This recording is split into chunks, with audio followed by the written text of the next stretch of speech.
Mark Wahlberg walked onto the set of The Late Show with Stephen Colbert with the confidence of someone who had nothing to prove but knew the stakes were high. He was promoting his latest film, a gritty, heartfelt drama grounded in themes of redemption, fatherhood, and faith. It was a project close to his heart, inspired by his own journey from troubled youth to spiritual transformation. The audience applauded loudly as Colbert greeted him with a hug and a warm, if slightly mischievous, smile. Mark Wahlberg. Colbert began, flashing that signature grin. From Boogie Nights to God's Soldier, you've had quite the range. The crowd chuckled at the contrast. Wahlberg smiled tightly. That's what life is about, right? Growth. Colbert nodded. Absolutely. But I gotta ask her, what made you go from underwear model to preacher on screen? The tone was light, but Wahlberg caught the glint in Colbert's eye. Not a preacher, Mark corrected. But yeah, I've evolved, found purpose. I'm just telling stories that matter to me. Stephen leaned forward,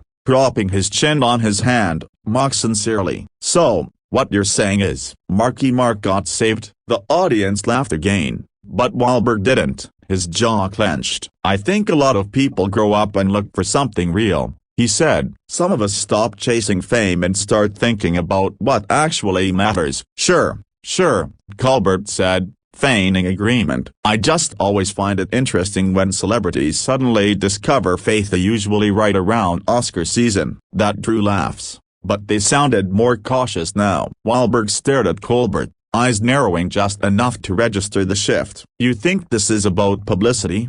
He asked, voice low and deliberate. I think Hollywood loves a redemption arc, Colbert quipped, and religion sells. Just ask Mel Gibson. Wahlberg leaned back slightly, then forward again, voice firm. You know, Stephen, I came on this show thinking we'd have a conversation. I didn't expect cheap shots. The room went quiet. Colbert smiled, trying to downplay the tension. It's just jokes, Mark. We're here to have fun. It's The Late Show, remember? Right, Wahlberg said, nodding slowly. But when you mock something people believe in, it's not just jokes, it's disrespect. You want to go after me for my past? Fine. But don't sit there and belittle my faith just because it doesn't fit your script. Colbert's face shifted. He is still smiling, but visibly less at ease. Look, I'm Catholic, he said. I grew up with this stuff. I know how to laugh at it. That's the difference, Mark shot back. You laugh at it. I live it. You're up here making money off sarcasm. I'm trying to use my platform for something bigger than myself. The audience didn't know what to do. Some clapped,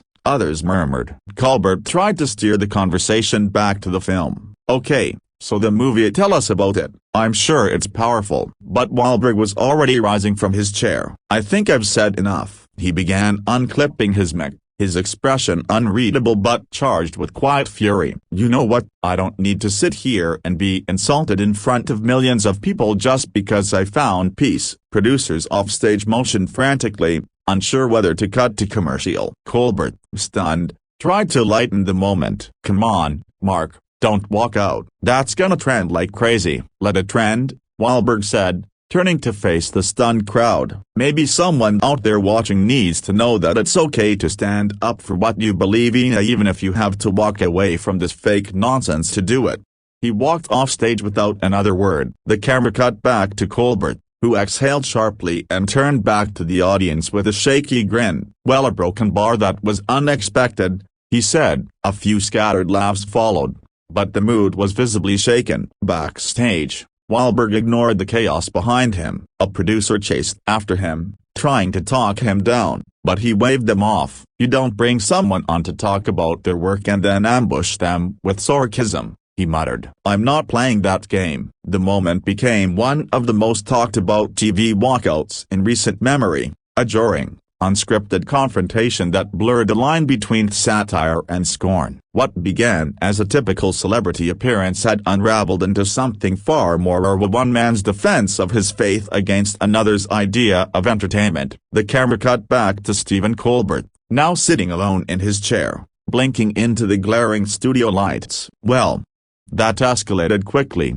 he said, aiming for humor, but his voice carried a trace of unease. A few people in the audience chuckled, more out of habit than amusement. Behind the scenes, producers scrambled, trying to decide whether to cut to a commercial break or keep rolling. They chose the latter. Colbert shuffled his cards, then tossed them aside. "Ladies and gentlemen, Mark Wahlberg, everybody," he muttered with a strained smile. The applause sign cue flashed, and some clapping erupted, awkward and forced. But the electricity in the room had shifted completely. This wasn't just another late-night segment. It had become a live moment of fracture, a collision between conviction and comedy, and everyone felt it. Backstage, Wahlberg was already moving fast down the hallway, still dressed in his suit, his mic tossed onto a side table. A producer caught up with him near the exit. "Mark, just take a breath. We can talk this through." Stephen didn't mean anything by it. Mark turned slowly. "He didn't mean anything by mocking my entire belief system on national television." His voice was calm but clipped. "I came on that show to talk about a film that means something to me. And instead,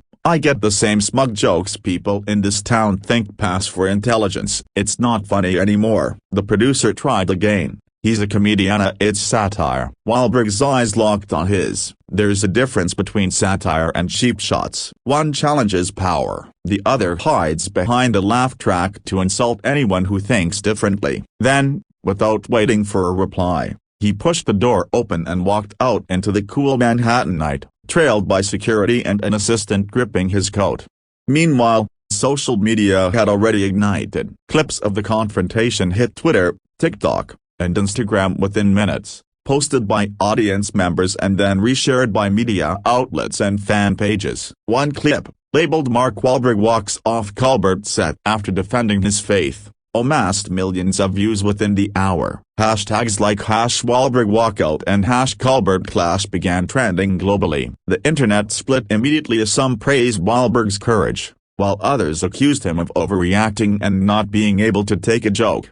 Colbert, for his part, tried to regain momentum in the next segment, interviewing a musical guest, but the spark had dimmed. He offered no real explanation for what had happened. No apology, no clarification, just business as usual, though everyone watching knew it wasn't. Back in his hotel later that night, Wahlberg sat quietly, scrolling through reactions on his phone. Some fans were outraged on his behalf, others mocking him as too sensitive. But he wasn't reading for validation, he was thinking about what mattered. The next morning, Wahlberg posted a short, direct video to his social media platforms. Sitting at a kitchen table in a plain hoodie. No production crew, no flashy graphics, just him. "Hey guys," he began. "I walked off the Late Show last night because I refuse to let anyone make a joke out of what I believe in. Faith isn't a punchline. It saved my life. If that offends someone, that's on them. I'm not mad. I'm just not playing that game." The video struck a chord. It was raw, unfiltered, and, most importantly, real. Comments flooded in, many echoing his sentiment. Public figures weighed in. Journalists debated whether Colbert had crossed the line. Evangelical communities rallied behind Wahlberg, calling him a rare voice of conviction in a landscape of performative celebrity. A day later, Colbert addressed the incident briefly on air. "Look, last night got tense," he said. "I joke for a living. It's how I process the world. But I respect anyone who stands up for what they believe in. No hard feelings, Mark." It was the closest thing to a peace offering, but it felt measured, some even said deflective. Still, the exchange lingered beyond the usual 24-hour news cycle. Think pieces popped up in major publications about the shifting boundaries of late-night television, the balance between humor and respect, and the growing divide in American culture where every comment, every silence, became a side. For Wahlberg, though, it was simple. He'd been through Hollywood's highs and lows, from arrests in his youth to blockbuster success. He'd reinvented himself more than on scene, not as a gimmick, but because he genuinely changed. This wasn't about headlines. It was about not compromising who he was just to sit in a chair and smile while someone took shots at his journey. The incident didn't harm his career. If anything, it drew new eyes to his film. Faith-based audiences turned out in greater numbers, and the press coverage, while mixed, gave the project unprecedented exposure. But more than that, it left a mark on the cultural conversation. The night Mark Wahlberg walked off The Late Show became a symbol, a moment that asked a bigger question: Is it still brave to believe in something, even if it makes people uncomfortable? Wahlberg had answered, not with a speech, but with his feet up, and millions heard him loud and clear.